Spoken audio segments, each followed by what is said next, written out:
A lot of people in this United States of America would like to shut my mouth. Tony Alamo was powerful. He had money, but lawmakers were looking at him closely. Alamo says that the government wants to destroy the foundation, which was built by him and his wife, Susan. And he's a runner. He took off.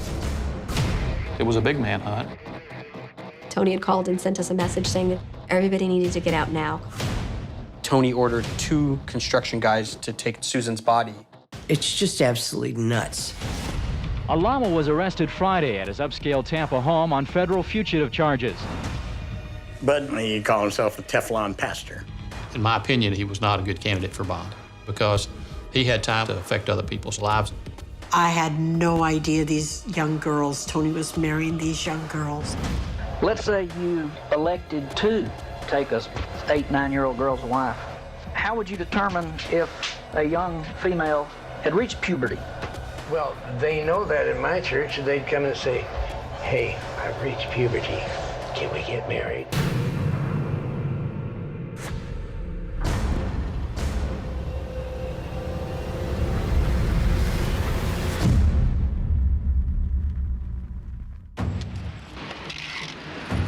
What do you think of these charges? Excuse us.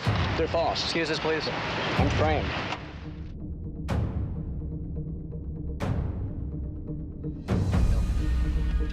Authorities, state and federal, take a very hands-off approach when it comes to religions, except when there's tax money involved. It did not surprise me that what Tony Alamo went to jail for first was tax evasion.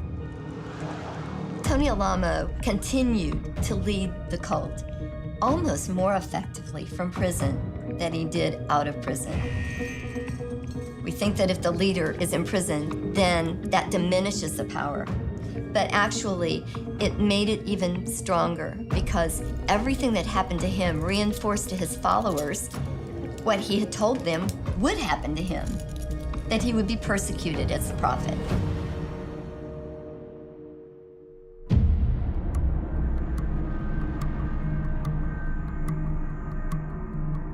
In the prison, he would call and he would say, read me this, read me the finance list, read me the reports. What reports do we have? And sometimes he would be on for an hour, 2 hours.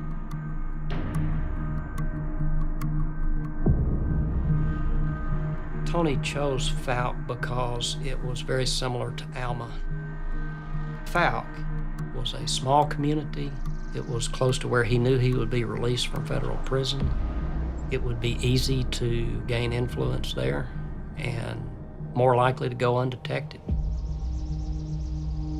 In 1994, Tony Alamo said that anybody who has children is to move to Arkansas. So we had like a caravan of vehicles. And everything was just business as usual. Even when he was in prison, we would record every conversation he had so he could give messages. Having 2 wives or more is not sin if the Lord gives them to you. The Lord has given me 3. Tony is the one that practiced polygamy. And he cited places in the Bible that would indicate to him that as soon as a girl reaches puberty, she's a woman. They're menstruating, they're women. They should be able to be married at 13, 14, 15 years old. I was 14, and I was kicked out of the cult for telling my brother that one of my friends liked him. So I was like basically banned to my house. And of course, I was a little kid. I didn't like staying home and babysitting. I didn't want to do that. I wanted to go play with my friends, hang out with people. So I wrote this letter asking Tony if I could work in the apartment office and go to services. And so he replied back that no, I cannot work in the apartment office, but I could work in his office, in his house.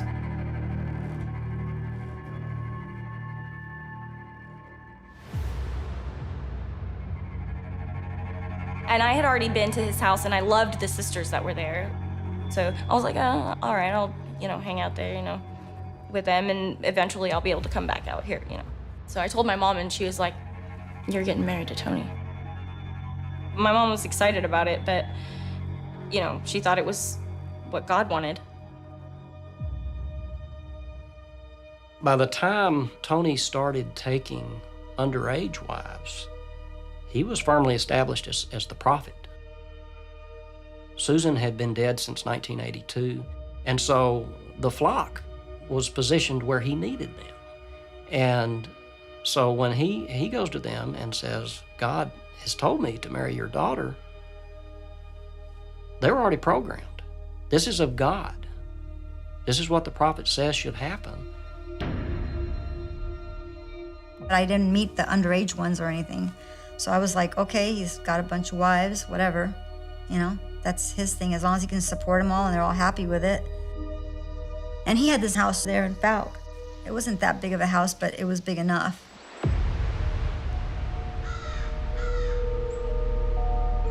The house itself is catacombish, I would say. They took an existing home and built several additions to it so that you have to maneuver through narrow hallways. There are small bedrooms where they would have multiple wives stay.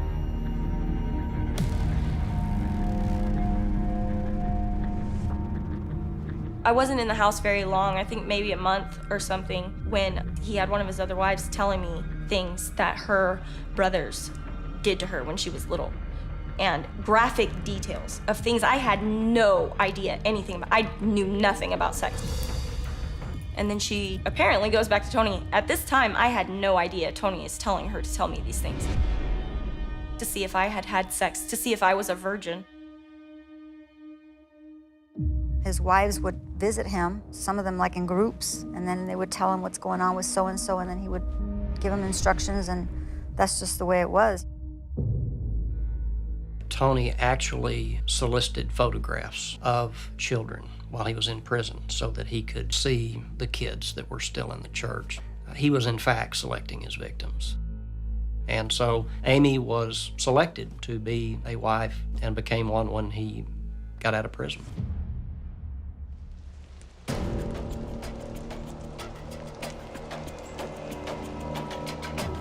Before the federal government would release Tony from prison, Susan's body had to be returned. It had been missing since the raid in 1991 and held somewhere by Tony and/or his followers. The judge ordered that if he did not return that body, the day that he's supposed to be released from prison, they will pick him up before he ever gets out, and he will sit in the Fort Smith jail until he does. Because he was the husband, he was allowed to pick a place, but he had to make damn sure I knew where it was. I loved her. I never loved anybody or anything in my whole life except Sue. That love will never leave me. It's there still. And she was beautiful. If my mother could come back, Tony Alamo would need to hide his fat butt under the biggest rock on the planet because she was vain. She was really into how she looked. She cared about that stuff. She really cared about it. And for him to have drug her around like a rotting piece of meat, oh, that's some kind of love.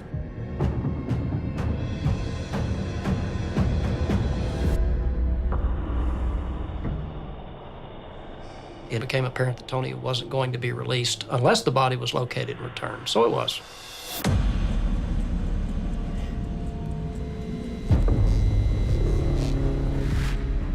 By the time he was released, he was a bit more subdued. He knew he was under supervised release by the federal government, so he became more secretive and began to focus on what he could control behind the walls of the compound, inside the house, which of course was his wives and his victims. Tony was coming back. I was to marry Tony, and you can't say no to Tony. You can't say no to the prophet of God.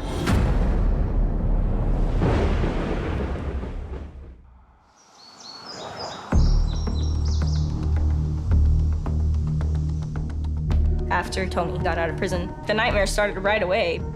So he took me to the room, to his bedroom, and put a ring on my finger and said, blah, blah, blah, whatever, now you're husband and wife.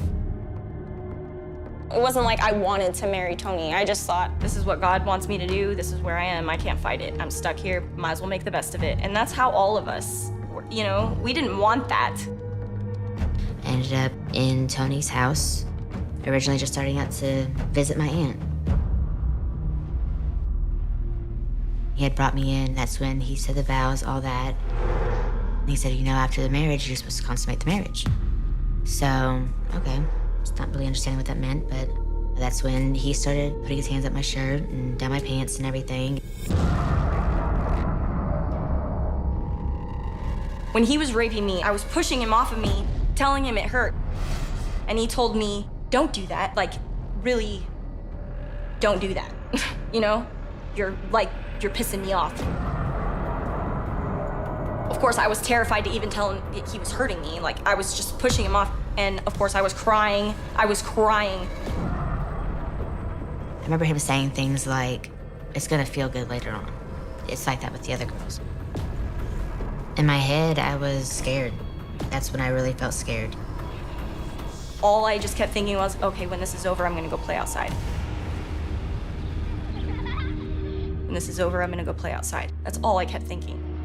It was 1998, and I was 14. I was 8.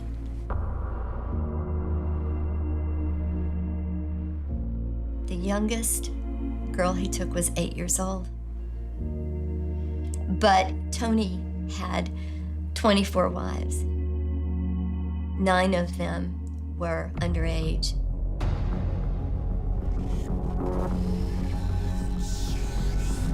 Now, what else is written in the book of Jasher? Let's talk about Rebecca and also her husband, Isaac.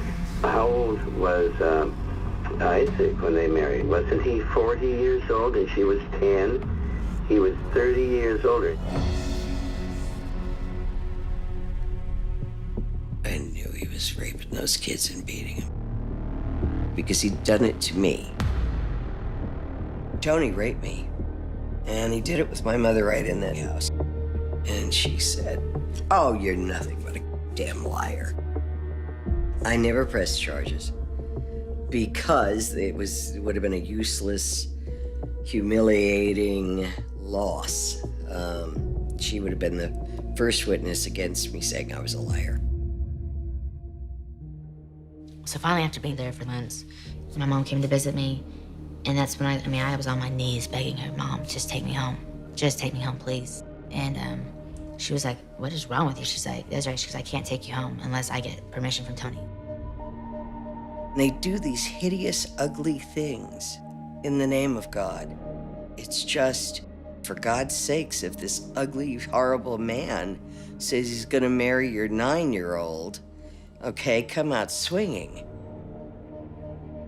For a good while, I thought, how could a mother let that happen? And they did, because they thought it was the right thing to do. And so those adults who have come away from the cult, those adults have great guilt, shame, and embarrassment. Ever so slowly, you started connecting things. After we left, we had a granddaughter. Beautiful baby girl, and she was at my house and she spilled her milk and she started to cry, but she had this look of terror on her face. And I looked at her, I said, baby, it's okay. And in that moment, I understood that I allowed my children to be beaten. Those thoughts just crashed. So then we went to our sons and we apologized to both of them and we tried to start over again. It took a really long time for me to allow myself to believe that what I had been involved with my whole life was a lie. But finally, the brutality had gotten so completely out of hand, so crazy, that I was like, something has got to be done. Like, Why isn't anybody saving these kids? My son told me, Mom, there's a website called FactNet, and there's somebody on there saying that the kids weren't being spanked. And I said, I will go on and tell the truth. And I went on there and started putting my testimony on there, what happened to my son and how they were beaten. And it kind of grew from there. We started just screaming online and sharing the links about what was happening. And we started talking about it and talking and talking and talking and talking. And then it started bringing the girls, Tony's wives, in. A lot of people read that, the FBI read it. I was with the FBI about 21 years. There would be occasions when we would get citizen complaints about Alamo, but it had been 8, 10, 12 years ago. And so it'd be beyond the statute of limitations at this point for us to try to pursue. What we needed is an actual wife. When he started to even touch Desiree, we freaked out. I mean, I think everyone in the house was like, she's 8. That's when it was set in our minds, like, okay, this is wrong, that's it. Now I gotta figure out how to get out.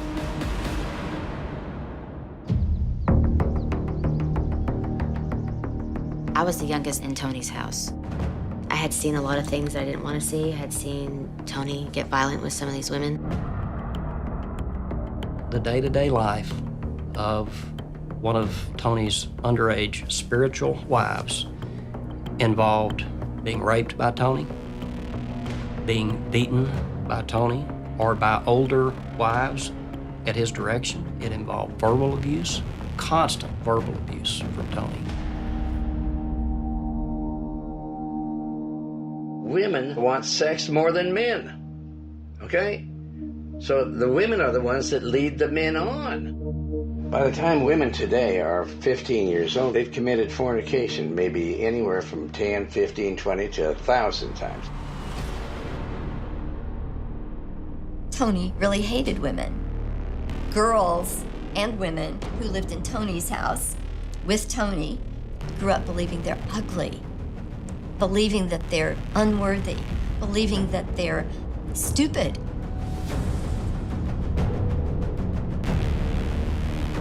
Again, we had another interruption here. Somebody called on the phone, and AB answered, and just like that if you don't know even how to answer a phone. That isn't that hard to do. I'm trying to make a high image of this church. Some of you people do nothing but drag it down. If they displeased him in any way, he would make them live in the house of scorn, which was a greenhouse. Every time he saw my face, for some reason, I was giving him a dirty look, and just he wanted to attack me for it, and then of course it would lead to getting sent to the greenhouse. Every time I was at the greenhouse, I think I was there for like several months, he would lock the door to where I couldn't come out around anyone, so I was locked in the back of the house by myself. And I hated that, and I would pound on the door. Tony had closed-circuit cameras and monitors installed sometime soon after he got out of prison. It's a characteristic we see in abusive religious leaders. We have to have enhanced security to protect ourselves from those who would do us harm. The reality is, he was trying to keep tabs on his own people. The cameras in his house basically showed the front door, past the front door where this wall was, part of the yard, most sidewalks, the guest house that he had, on the pool, another one facing from, this place that we call the rec room. I mean, the whole thing was completely covered off, so there was no way to get out. Tony was able to keep what was going on in the Falk properties secret by isolating the church members. The girls were seldom allowed out of the house. They were schooled in the house, they ate and slept in the house, and if the community had known what was going on in that house, they would have burned him out. regardless of what the law did. But it obviously went on for a period of almost 10 years. I'm like, I want to leave. I just want to get away from all of this evilness around me. So I was copying papers, and he said I was giving him a dirty look. And I said, no, I'm not. He said, oh, you're calling God a liar? And then, he started coming up closer, and I started backing up. And I said, I want a bus ticket.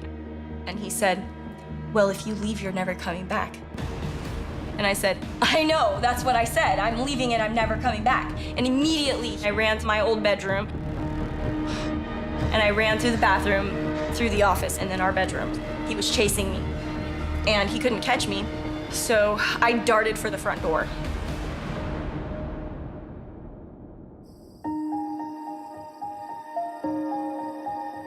I was outside.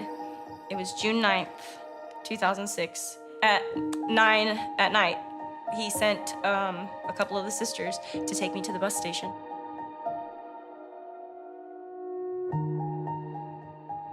I thought I was gonna die in a bus crash. I didn't know. That's why I didn't fly, because I was so afraid God was gonna kill me if I was in the air. They were programmed to believe if they left, if they escaped and got out of that house and got out of that church, they were going to hell. And so each one of them had to make the decision that hell is better than this. Oh, Amy left before me, a few months before me.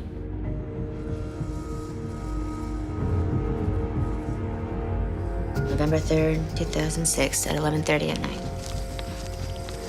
I finally got to that point where I said I was done. I wasn't gonna do it no more.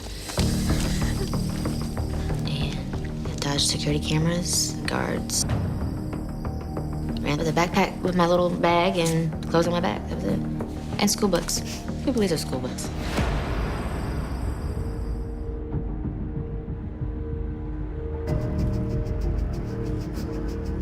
When people would leave the Alamo organization, they still weren't necessarily convinced that Tony wasn't the prophet that he claimed to be.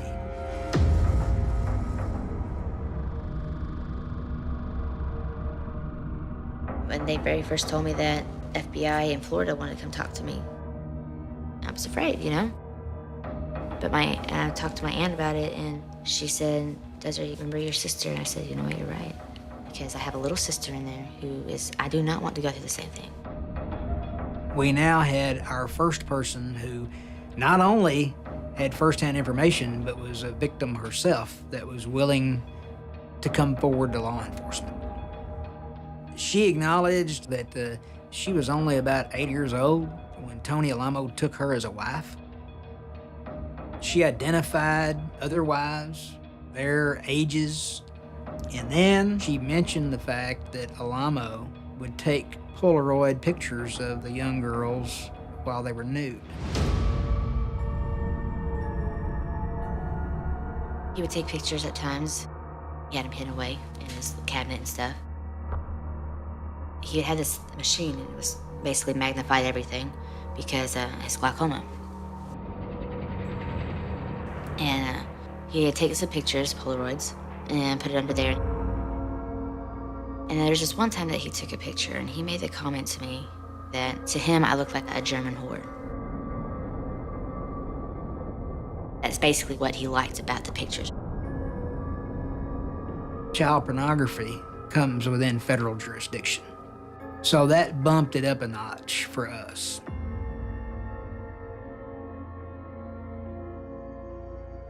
This is Summer. He took Summer when she was about this age. I mean, look at her. He groomed her, took her as a wife, and put her into his sexual rotation. Summer described a trip that she had taken from Falk to LA, and she told us he raped her in the back of the bus. This is interstate transportation of a minor for illegal sexual purposes.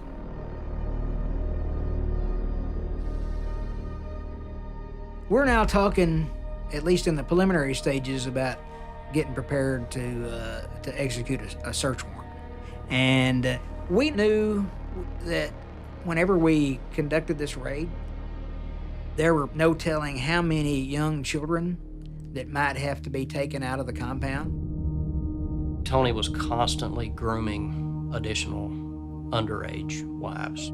At the time of the raid, there were a half dozen clearly underage girls living in the house that he had already made wives or was about to. I was 7. My sister was 11 when we moved into Tony's house. I was in the 8th grade. My sister and I requested to move into his home. It was considered a privilege. I actually asked to move into his house, and he said yes. The Tony Alamo Christian Ministries group started in the late 60s, and these children were born in the 90s, which means all they knew was the life they had in the cult. All they learned were the values, the morals, the rules of living for salvation that Tony Alamo taught them. We called him Papa Tony long before we ever met him, but at the same time, he was kind of unapproachable and intimidating. He commanded so much of our lives. He would be in his room for days, and then he would come out at 4 in the morning, wake us all up. We'd have to come in. He would wake all of us up, everyone who lived there. We would all have to attend these recordings. Government today, they say it's the wrong thing to be a Christian. That's why they killed all those people at Waco. Those people didn't do anything wrong there. He had these recordings of what happened in Waco, and he would show those documentaries to us over and over, and this is what the government's gonna do to you. I'd always heard that there was going to be a raid. Tony believed that very much. We are planning to raid the Alamo compound, and we felt like things are coming together. We had the allegations of polygamy, underage brides, beatings of the children. They said, if we don't get Tony Alamo on this one, we're going to figure something out to get him. And if you don't stop going to Tony Alamo's church, there's going to be as many bullet holes in you as there is going to be in him. We were going to utilize the FBI SWAT team to enter Alamo's residence. But we didn't know what was going to be behind those doors. In my mind, in all of our minds, this could be Waco all over again.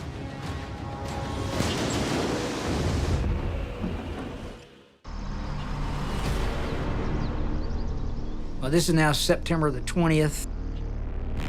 So our SWAT team goes in, take control of Alamo's residence. We were in the lower part of Tony's house.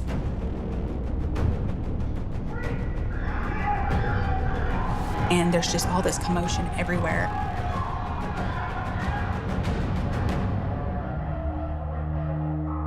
Oh, they were hysterical.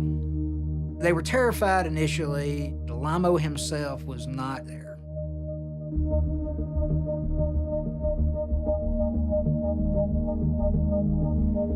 Alamo's house is quite large.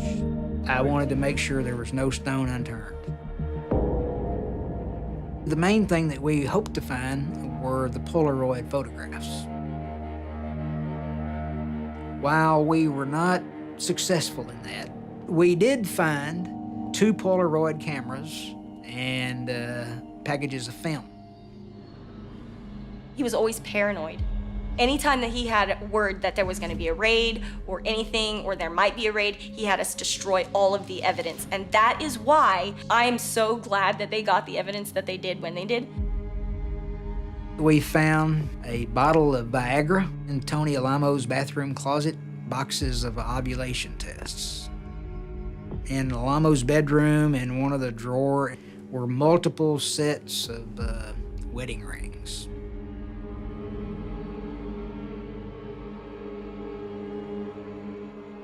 DHS had an order to remove any child under the age of 18 from several locations known to be run by the Tony Alamo Ministries. DHS asked for the court order now because it appeared that Tony Alamo Ministries was actually moving children, possibly out of state. I was the one that was driving the kids, so I was going to take them over state lines. They all got taken right there in front of me. Tony Alamo kept promising that we were all going to get our kids back, that everything was going to be fine.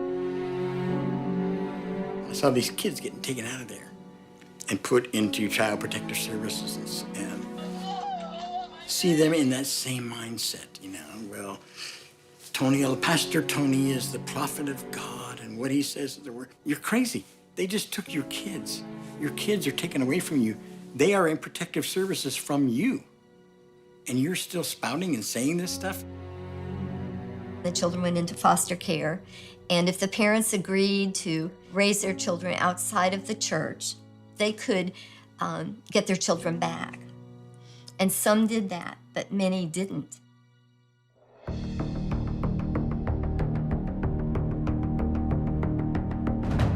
Well, our information is that he was at his Los Angeles compound. And so I had already made contact during the day with our Los Angeles office. Well, unfortunately, by the time they got there, Alamo had already been notified by his people in Falk, and he had hit the road. Tony was on the run for several days after the raid and called in to some of the news outlets covering it. He called into a live broadcast at CNN and at Fox. The Bible states that the legal age for marriage is at puberty. I'm not married to any teenage girls who don't want to be. I'm 74 years old. I don't remember reading that in the Bible, sir, and I went to Bible class every Sunday school, and I don't remember saying anything about it. I mean, kids are reaching puberty at the age of 12. You don't know anything about the Bible. So the people on the news, I love the way they freaking treat him on there because it makes him so mad. And they're just like, all right, sir, all right, enough of that, you know? I love it. The law of God is what you're going to be judged by and everybody else on this earth. That's fine, sir, but let me just ask you. It's not only fine, it's going to really happen, okay? Well, thank you, sir. But oh, he looked crazy. Oh, he looked crazy. So, I mean, that was like, wow. He's ungluing right now, but he hadn't been arrested yet, and he was toying with them. Are you in Arkansas at this time? In Arkansas? No. Where No. Where are you right now? On Earth. Which city are you in? What is your business?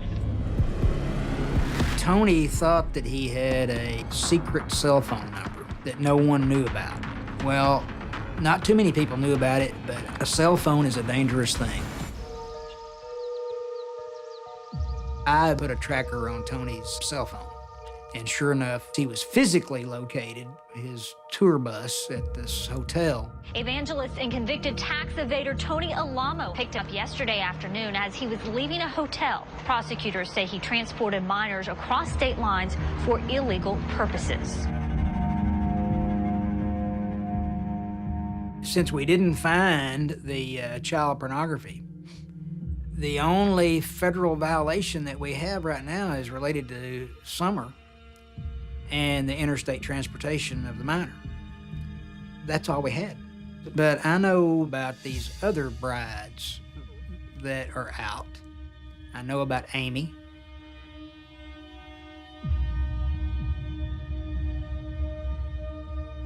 I was like, oh my God, I have to testify in front of him. The more they would talk to me and I told them the story, I warmed up to it, and like they helped me mentally, like realize this was messed up. Like, you're not doing anything wrong.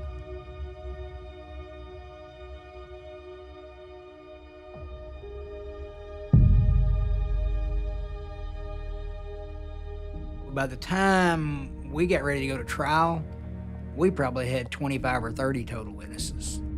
Former brides of his,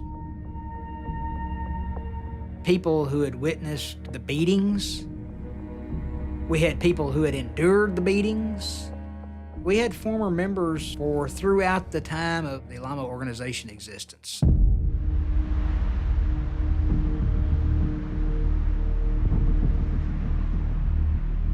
It was freeing to tell the truth. I wanted him to pay for what he did, and the girls felt the same way. In any sex-related case that involves a minor, it's difficult for the victim to sit in court and challenge their abuser. You stack on top of that the fact that these kids' own parents considered them false accusers, and the entire church, which had been their whole life, turned against them. It was one of the most courageous things I had ever seen any witness do. My mom testified for Tony that I was a liar, that everybody knew that I was a liar. But I told him my story. Everything I said, it is what happened, you know? I don't think I ever thought for one second that they wouldn't believe me. What will happen to your church if you're convicted? What happened to the Church of the Lord Jesus Christ when they convicted him? Are you comparing yourself to Christ? I'm a part of his body, yes. I was terrified that they were going to say he was not guilty. We all stood there and we held hands as we waited. On count 1, guilty. 2, guilty. On the 10th count, he was guilty. We broke into tears. The jury delivered what many consider to be a shocking verdict that Tony Alamo is guilty on all 10 counts. And the judge in the case hands down a stiff sentence. Tony Alamo will spend the rest of his life in a federal prison. He couldn't get away this time. He always managed to get away with stuff, but this time they had him. It was done. The court sentenced him to 175 years, which was the maximum. The judge stacked the sentences, so he essentially got a life sentence.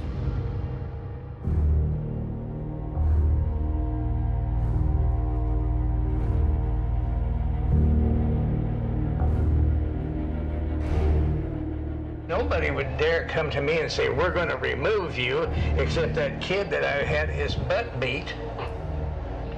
We agree on that. Try to remove me, well, I'll beat your butt. Let's try it this way. Let me out there again and I'll do the same thing. I'm a dangerous dude, man. We viewed Tony Alamo Christian Ministries as something that had become an enterprise, a criminal enterprise that had to be eradicated. And the message I tried to send to the jury was, whatever it is, set it high enough that these guys are out of business. But I've made a lot of money in my life. And lots of it, hundreds of millions of dollars. And how much have you made? If you haven't made as much as me, then why do you keep thinking that I don't understand? If you have money, you're smart, huh? Well, that's what they say. If you're so smart, how come you ain't rich? Say, don't you ever hear that down in Arkansas?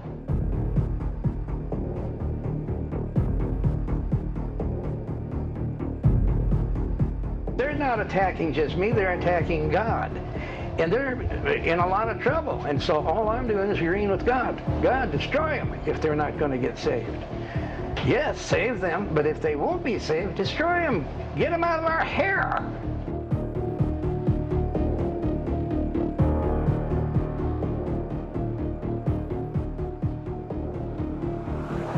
Tony still has some followers. The biggest single group, to my knowledge, is in Saugus, California. And there are several of the wives that still are housed together. I don't know where. When I started working on this book, I really needed to interview him. I asked him what were his plans after he died for continuation of the church. How does succession happen? And he said he wasn't going to die. And I asked him that in some other ways. And he'd say, I told you I'm not going to die. I think his brain started going. His health, his kidneys were bad, his diabetes was bad and everything. And his brain started melting and deteriorating.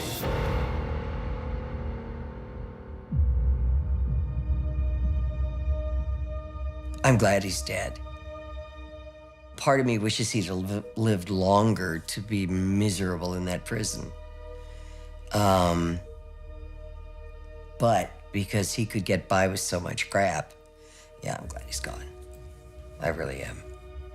Don't get the impression that Tony Alamo was some kind of exceptional individual. He was a dumb thug who got lucky. I think it's really interesting to think about the cult now that Tony Alamo is dead. People are wired, so they're not just going to walk away.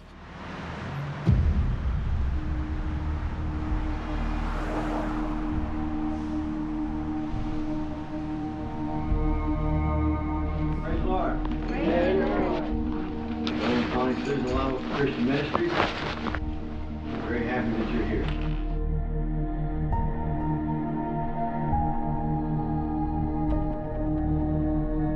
I'm usually 33 or 33. Oh, okay. Newham. Oh, you knew him? Oh, he was my house, so he was right there. We can put him up in prison, but you can't shut them down. The gospel is going to go out. This is a place where we gather for service on Tuesday night. We have services every other night in Jersey City. You're welcome to come there also.